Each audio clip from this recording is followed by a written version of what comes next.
practiced any of our conditional statement code in Python, let's do that now. I'm going to open a new file.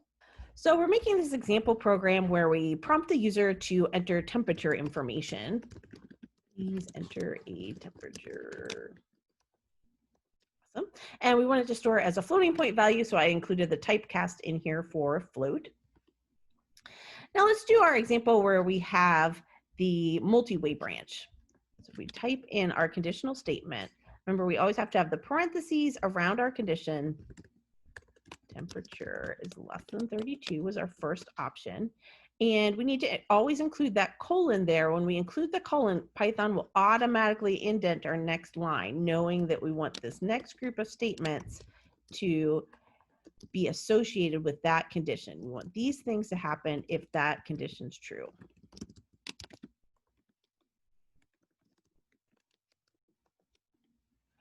Now, once you're ready to stop writing statements that are associated with that condition, you just press the backspace key or the delete key on your keyboard, and that'll make you go back out to the previous indentation level.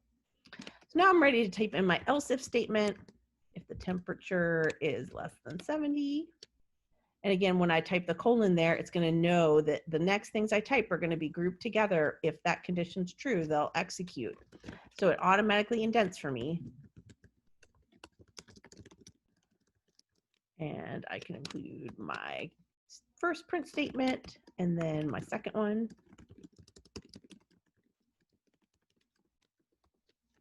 And then when I'm ready to not be writing statements that are associated with that condition anymore, I press the delete key or the backspace key, move back out to the previous indentation level. And then finally, I'm including my default else. Let's look at what happens if we don't press the colon. If we don't press the colon, then Python doesn't know that we're trying to write things that are associated with that else. And so it doesn't do the indentation. And when we try to execute our program, it'll give us a syntax error.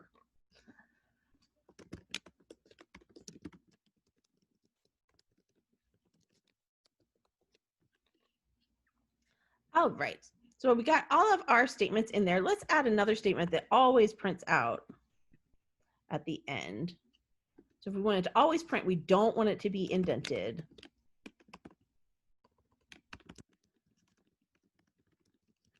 Just print a generic thanks for using this software at the end. So that'll always print no matter which of the multi-way branches is selected.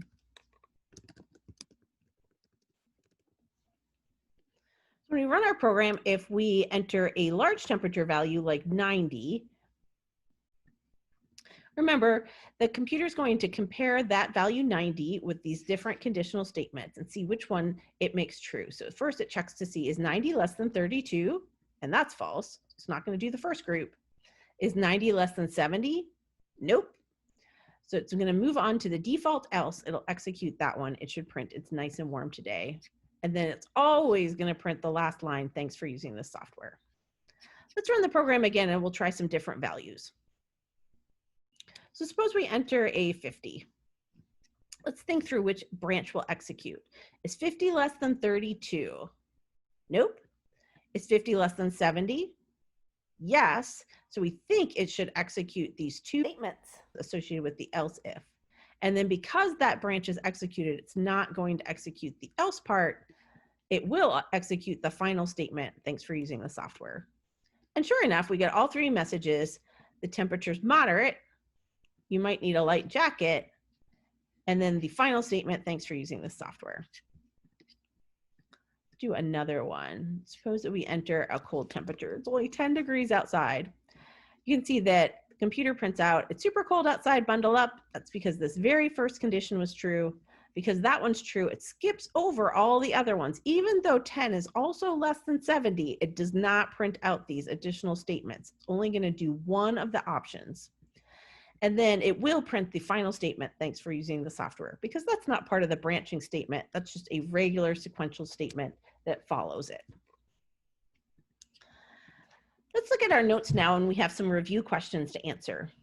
The first one's a fill in the blank. We can use a blank statement to decide between two or more alternatives in a program. What's the kind of statement that we're learning about today? It's one of the tools in the programmer's toolbox. It's called a conditional statement because it's built on a Boolean condition. Next up, we have an example program that our friend Sally wrote. This one says, then we're going to check the second group.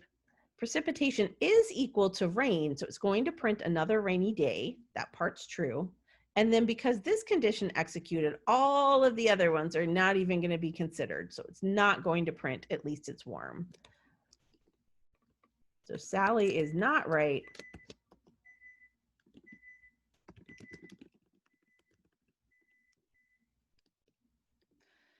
So it's only going to print the one statement, another rainy day. Let's look at the last example. So in this one, Johnny wants to make sure that his Python program always works. He used a conditional statement in his code, and he knows that in order to claim that the program always works, he has to test all the different branches in his program to make sure that they get executed at the proper time. How many test cases does Johnny need to design for this example program? Think about that. If you were Johnny, how many test cases would you create? If I were Johnny, I'd want to consider all the different combinations of input that we could possibly have. So I know that we're storing it as literal values here, and so the program would always have just one kind of result, but we could change up these values to represent different test cases. Just made them literal values so that it was easy to type in the code if you wanted to try it out yourself. So for example, we could use Johnny as the name, and we could use the age as something bigger than 18. That would be one test case. That would make this first condition true, and it should print Johnny could vote. We'd also want to choose a case where the name was Johnny and the age wasn't greater than or equal to 18. So maybe they're 16. In that case, this first condition will be true, but the second part will be false. So it'll make the whole overall if condition false. That case, we'd expect the else to execute. It would probably also be good to try it with names that aren't Johnny. So we will have Sue, and then what if her age is greater than 18? In that case, we'd expect this to be false. So we'd want it to print the else, Johnny can't vote. It's kind of weird behavior since her name's Sue, but we're just going to go with it. And then we should also have a case where Sue is not 18. So we should have a case where the name is Sue and the age is something that's not bigger than 18. And again, in that case, we'd want it to print Johnny can't vote. It's the behavior we'd expect. So you'd need at least 2 test cases to test the 2 branches. In this program, I would probably make 4 different test cases so that I could compare all the possible combinations of values for both name and age.